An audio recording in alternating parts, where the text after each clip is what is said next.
Professor ইউনূসের মতো একজন মানুষের পলিটিক্যাল ভিশন এবং কৌশলগত যোগাযোগের জন্য কানাডা ভিত্তিক সংস্থার সাপোর্টের কেন প্রয়োজন হলো?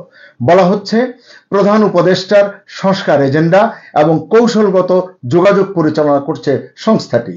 তাহলে প্রশ্ন হচ্ছে, দেশে যে সংস্কারের জন্য এতগুলো কমিশন করা হলো, এতগুলো মানুষকে ইনভলভ করা হলো, এর পিছনে অনেক অর্থ ব্যয় করা হচ্ছে, তার কি হবে?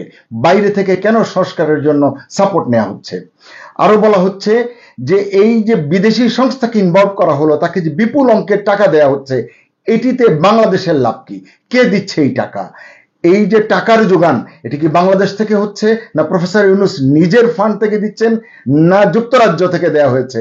এগুলো নিয়ে আসলে আজকে কথা বলবো, কারণ এমন একটি প্রতিষ্ঠানের সঙ্গে এই যে চুক্তির কথা, এটি সম্পর্কে আমরা কেউ জানি না কেন, কেউ শুনেছেন কিনা, এটি কি আসলে গোপন করার মতো কোনো বিষয়? আসসালামু আলাইকুম সম্মানিত দর্শক, আপনাদের প্রত্যেককে স্বাগত জানাচ্ছি আজকের লিসেন নিউজের এই আলোচনায়। Canada based firm handles Bangladesh Chief Advisor Yunus Reform Agenda and Strategic Communications এই শিরোনামে একটি অনুসন্ধানী প্রতিবেদনে বলা হয়েছে, নর্থ ইস্ট নিউজ 21 জুন প্রধান উপদেষ্টার deputy press secretary Abul Kalam Azad মজুমদারকে email করেছেন। সেই ইমেইলে কয়েকটি প্রশ্ন পাঠিয়েছেন তিনি, কিন্তু 22 জুন দুপুর পর্যন্ত প্রধান উপদেষ্টার প্রেস উইং থেকে কোনো রেসপন্স তারা পায়নি। না পাওয়ার কারণে তারা প্রতিবেদনটি চেপেছে। প্রশ্নগুলো কি ছিল? এক, যুক্তরাজ্যের এফসিডিও মানে ফরেন কমনওয়েলথ এবং উন্নয়ন অফিস, এটি কি বাংলাদেশের প্রধান উপদেষ্টার কার্যালয়কে সংস্কার ব্যবস্থাপনা এবং কৌশলগত যোগাযোগে সক্ষমতা জোরদারে সহায়তা করার জন্য কানাডা ভিত্তিক এলিনিয়া ইন্টারন্যাশনালকে নিযুক্ত করেছে? এই যে জানতে পারলাম এলিনিয়া ইন্টারন্যাশনাল, এটি আসলে কি প্রতিষ্ঠান, কেমন প্রতিষ্ঠান, কি কাজ করে, কবে থেকে যুক্ত করা হয়েছে এই প্রতিষ্ঠানকে? এলিনিয়া ইন্টারন্যাশনালের পক্ষে কে বা কারা প্রধান উপদেষ্টার কার্যালয়ের সাথে সার্বক্ষণিক যোগাযোগ রক্ষা করেন? 4, এলিনিয়া ইন্টারন্যাশনাল সুনির্দিষ্টভাবে কোন কোন ক্ষেত্রে প্রধান উপদেষ্টার কার্যালয়কে সহায়তা দিয়েছে বা দিচ্ছে? 5, এলিনিয়া ইন্টারন্যাশনালের কাছ থেকে এখন পর্যন্ত কি কি সেবা বা সুবিধা পেয়েছে প্রধান উপদেষ্টার কার্যালয়? এসব প্রশ্নের উত্তর দেওয়া হয়নি, এটি শুরুতেই আপনাদেরকে বললাম। কারণ আমি শুরুতে আরো যেটি বললাম যে বাংলাদেশে এতগুলো সংস্কার কমিশন করা হয়েছে, এত বিদগ্ধ ব্যক্তিরা, স্বনামধন্য ব্যক্তিরা দেশের এবং বিদেশের এর সঙ্গে কাজ করছেন, এর পরেও এই যে সংস্কারের এজেন্ডা এবং নানান কৌশলগত যোগাযোগের ক্ষেত্রে কেন একটি বিদেশি প্রতিষ্ঠানকে বিপুল অঙ্কের অর্থ ব্যয় করে কাজে লাগাতে হবে, এটি কিন্তু অনেক বড় একটি প্রশ্ন। নর্থ ইস্ট নিউজের অনুসন্ধানে বেরিয়ে এসেছে, শেখ হাসিনাকে প্রধানমন্ত্রী পদ থেকে অপসারণের 4 মাস পর যুক্তরাজ্যের ফরেন কমনওয়েলথ এবং উন্নয়ন অফিস এফসিডিও বাংলাদেশ সহযোগী জবাবদিহিমূলক এবং শান্তিপূর্ণ রাজনীতি বিসিএপিপি বিক্যাপ নামে এটি আমি এরপর থেকে বলবো, একটি প্রোগ্রাম চালু করার জন্য কানাডা ভিত্তিক পরামর্শদাতা সংস্থা এলিনিয়া ইন্টারন্যাশনালকে নিয়োগ করে। প্রফেসর ইউনূস এটি নিজে অনুমোদন দেন, কিন্তু এটি প্রকাশ হয় না, অর্থাৎ গোপন রাখা হয়। এমনকি এলিনিয়া ইন্টারন্যাশনালের নিয়োগের বিষয়ে আনুষ্ঠানিক আদেশও জারি করা হয়নি বলে জানা যায়, অর্থাৎ কোনো অফিস আদেশ নেই, ওয়ার্ক অর্ডার নেই। এই প্রতিবেদন এই তথ্যগুলো তুলে এনেছে। এলিনিয়া ইন্টারন্যাশনাল 11 নভেম্বর 2024 তারিখে কাজ শুরু করে। যে প্রকল্পের আওতায় এটি কাজ করছে, সেই প্রকল্পটি শেষ হবে 31 জানুয়ারি 2028 সালে। এর জন্য মোট বাজেট 4,74,468 পাউন্ড বা 7,80,59,475 টাকা 36 পয়সা প্রতি পাউন্ড, 164.52 টাকা হিসাব করে করা হয়েছে। শুরুতেই পরিশোধ করা হয়েছে 1,77,233 পাউন্ড বা 2,91,58,373 টাকা 16 পয়সা, অর্থাৎ প্রায় 3 কোটি টাকা। এই যে বিক্যাপ প্রোগ্রামটি, এটি এমন ভাবে ডিজাইন করা হয়েছে, রিপোর্টে বলা হচ্ছে, যাতে এর প্রয়োগের মাধ্যমে সংস্কারগুলোর যৌক্তিক ক্রম অনুসরণ নিশ্চিত করা যায়, মন্ত্রণালয়গুলোকে জবাবদিহির আওতায় আনা যায়, সিদ্ধান্ত গ্রহণের ক্ষেত্রে দক্ষতার সাথে তথ্য সংগ্রহ করা যায়, স্টেক হোল্ডার, মিডিয়া এবং জনসাধারণের সাথে কৌশলগতভাবে সংযুক্তির ক্ষেত্রে প্রধান উপদেষ্টার কার্যালয়ের ক্ষমতা এবং যাতে বৃদ্ধি করা যায় এবং সরকারের বয়ান যে ন্যারেটিভ সরকার দিয়ে থাকে সময়ে সময়ে সেটিকে কি করে আরো উন্নত করা যায়, এর পাশাপাশি ভুল তথ্য মোকাবিলা করা সহজ হয়। আমরা জানি কখনো কখনো সরকারের বিরুদ্ধেও নানান প্রপাগান্ডা ছড়ানো হয়, সেই ভুল তথ্যগুলো কি করে অ্যাড্রেস করবে এই প্রকল্পের আওতায় সেই কাজগুলো করা হবে এমনটি বোঝা যাচ্ছে। কিন্তু প্রকৃত বাস্তবতা হলো এই প্রোগ্রামে নাগরিক সুরক্ষা, নাগরিক স্পেস সুরক্ষা, রাজনৈতিক সহযোগিতা বৃদ্ধি, দুর্নীতি হ্রাস এবং সংঘাত ও সহিংসতা হ্রাসে খুব কমই ভূমিকা রেখেছে এখন পর্যন্ত। এলিনা ইন্টারন্যাশনালের সঙ্গে উইলিয়াম মরিসন নামে একজন বিতর্কিত ব্যক্তির সংযোগের কথা জানা যায়, যার নাম এই উইলিয়াম মরিসন 2017 সালে ব্রিটেনে একটি কথিত বিদেশি সাহায্য কেলেঙ্কারির সঙ্গে জড়িত ছিলেন। এমন একটি কোম্পানিকে এমন গুরুত্বপূর্ণ অ্যাসাইনমেন্ট দেবার আগে প্রফেসর ইউনুস কি পুঙ্খানুপুঙ্খভাবে যাচাই বাছাই করেছিলেন? এটি কিন্তু প্রশ্ন হতে পারে। প্রফেসর ইউনুসকে সবাই চেনেন একজন পিআর জিনিয়াস হিসেবে। আমি তো বলি তিনি একজন কমপ্লিট পিআরম্যান।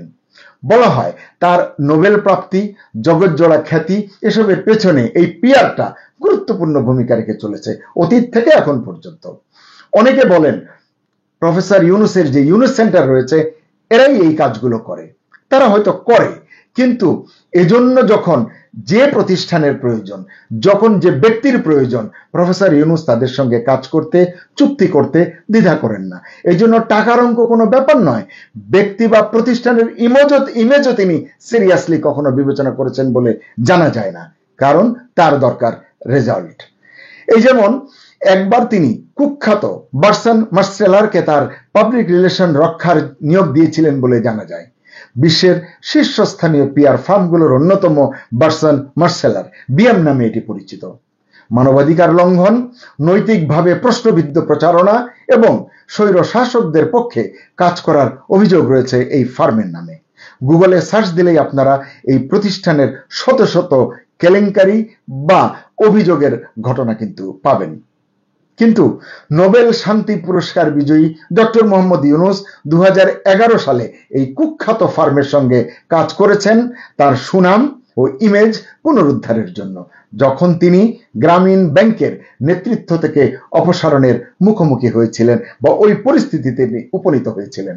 এছাড়া ডক্টর ইউনুস সম্পর্কিত সংবেদনশীল যে কোনো তথ্য ইন্টারনেট থেকে গোপন রাখতে কাজ করে তার একটি বড় দক্ষ পিআর এবং টেক টিম। এটি আমরা কজন আসলে জানি? 2011 সালে শেখ হাসিনার সরকার প্রফেসর ইউনুসের বিরুদ্ধে আর্থিক অনিয়ম এবং উচ্চ সুদের হার চাপানোর অনেক অভিযোগ তুলেছিল। অনেক নেতিবাচক কথা তখন তার সম্পর্কে সরকারের তরফ থেকে প্রচারণা করা হয়েছিল। আমরা অনেকেই এর অনেক কথার প্রতিবাদ করেছি। নরওয়েজিয়ান টেলিভিশনের একটি ডকুমেন্টারি কট ইন মাইক্রোডেট গ্রামীণ ব্যাংক থেকে $100 মিলিয়ন অনিয়মিতভাবে স্থানান্তরের অভিযোগ তুলে ধরে, যা ইউনুসের সুনামের উপর গভীর প্রভাব ফেলে। এটি নিয়ে অনেক বিতর্ক আছে, তিনি কেন এদের সঙ্গে কথা বলেননি। ইউটিউবে এটি আছে, পক্ষে যেমন বক্তব্য আছে, বিপক্ষেও অনেক কিন্তু কন্টেন্ট আছে। এমন একটি ফার্মের সঙ্গে বিএম এর মতো একটি ফার্মের সঙ্গে কাজ করায় প্রফেসর ইউনুসের নৈতিক অবস্থান নিয়ে তখন অনেকেই প্রশ্ন তুলেছেন, কারণ এই ফার্মের অতীত কার্যক্রম তার প্রফেসর ইউনুসের মাইক্রো ফাইন্যান্সের মাধ্যমে দারিদ্র দূরীকরণ এবং নারীর ক্ষমতায়নের লক্ষ্যের সঙ্গে সাংঘর্ষিক ছিল। তবু তিনি এটি করেছেন, কারণ তিনি জানেন যে মন্দ যে কোনো কিছু থেকে পরিত্রাণ পেতে বিএম এর জুড়ি নেই। এছাড়া তার দক্ষ পিআর ও tech team search engine optimization অর্থাৎ এসইও, কন্টেন্ট মডারেশন এবং ডিজিটাল মিডিয়া ম্যানেজমেন্টের মাধ্যমে তার বিরুদ্ধে অর্থাৎ প্রফেসর ইউনুসের বিরুদ্ধে সমালোচনামূলক যে কোনো সংবেদনশীল তথ্যের প্রচার সীমিত করে তার এই টেক টিম। সামাজিক মাধ্যমে নেতিবাচক পোস্ট দ্রুত সরিয়ে ফেলা, সমালোচনামূলক নিবন্ধের দৃশ্যমানতা কমানো, ভিজিবিলিটি কমিয়ে দেয়া এবং ইতিবাচক কন্টেন্ট প্রচারের মাধ্যমে এই টিম তার ইমেজ রক্ষায় গুরুত্বপূর্ণ ভূমিকা পালন করেছে, এখনো নাকি করে। এই যে সাম্প্রতিক একটি ক্যাম্পেইন আমরা দেখেছি সোশ্যাল মিডিয়ায়, প্রফেসর ইউনুসকে আরো 5 বছর চাই, প্রফেসর ইউনুসকে আরো 10 বছর চাই, তার অনেক স্বীকৃতি তার জীবনে রয়েছে, এগুলোকে একেবারে যূথবদ্ধ করে গুছিয়ে অর্গানাইজড ওয়েতে প্রপাগান্ডা করা হয়, এইগুলি তার টেক টিম নাকি করে, এমনটি যারা এই পিআর অ্যান্ড টেক স্পেশালিস্ট যারা আছেন তারা এগুলো বলছেন। এইসব কৌশলের ফলে প্রফেসর ইউনূসের বিরুদ্ধে 2011 সালের অভিযোগ আর্থিক অনিয়ম বা উচ্চ সুদের হার ইন্টারনেটে এখন তুলনামূলকভাবে কম দেখা যায় বলে এই বিশেষজ্ঞরা বলছেন। 2024 সালের আগস্ট থেকে প্রফেসর মোহাম্মদ ইউনূস বাংলাদেশের অন্তর্বর্তী সরকারের প্রধান উপদেষ্টা হিসেবে দায়িত্ব পালন করছেন। নিঃসন্দেহে তার পাবলিক ইমেজ এখনো আন্তর্জাতিক মহলে গুরুত্বপূর্ণ। এই সময়ে তিনি আবারও বিদেশি একটি প্রতিষ্ঠানের সেবা নিচ্ছেন, যেটি জনসাধারণ তেমন জানে না। এটি নিয়ে আসলে যে যথেষ্ট সংশয়ের বিষয় রয়েছে বলে মনে করছেন পিআর বিশেষজ্ঞ এবং সংশ্লিষ্ট বিষয়ের গবেষকরা। আর আমি যেটি শুরুতে বললাম, এত সংস্কার বিষয়ে বিশেষজ্ঞ, অভিজ্ঞ, দক্ষ ব্যক্তিত্বকে বিভিন্ন কমিশনে ইনভলভ করা হয়েছে, সংস্কারের জন্য কাজ করা হচ্ছে, রাজনৈতিক দলগুলোকে সঙ্গে নেওয়া হচ্ছে। এত সক্রিয় দৃশ্যমান কর্মসূচির বাইরে কেন একটি বিদেশি কোম্পানিকে কোটি কোটি টাকা খরচ করে কাজে লাগাতে হবে, এটি একটি বড় প্রশ্ন। আমার বিনীত অনুরোধ থাকবে, আমরা শুধু সত্যটা জানতে চাই সরকারের কাছ থেকে। সবার জন্য শুভকামনা। আল্লাহ হাফেজ।